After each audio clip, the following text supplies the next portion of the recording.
গভীর নিম্নচাপের প্রভাবে দেশের সব বিভাগে ভারী থেকে অতি ভারী বৃষ্টিপাতের সতর্কতা দিয়েছে আবহাওয়া অধিদপ্তর।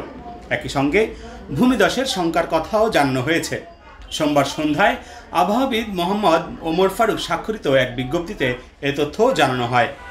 এতে বলা হয়েছে, রাজশাহী, রংপুর, ময়মনসিংহ, ঢাকা, খুলনা, বরিশাল, চট্টগ্রাম ও সিলেট বিভাগে সোমবার সন্ধ্যা ৬টা থেকে পরবর্তী ২৪ ঘন্টায় ভারী থেকে অতি ভারী বর্ষণ হতে পারে।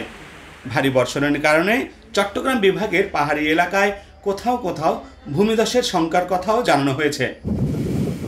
এদিকে ঢাকা সহ দেশের বৃষ্টি অঞ্চলের ওপর দিয়ে দক্ষিণ পূর্ব দক্ষিণ দিক থেকে ঘন্টায় ৬০ থেকে ৮০ কিলোমিটার বেগে বজ্রসহ বৃষ্টি অস্থায়ীভাবে ঝোড়ো হাওয়া বয়ে যেতে পারে। মঙ্গলবার দুপুর ১টা পর্যন্ত দেশের অভ্যন্তরীণ নদী বন্দরগুলোর জন্য দেওয়া আবহাওয়া পূর্বাভাসে এ তথ্য জানানো হয়েছে।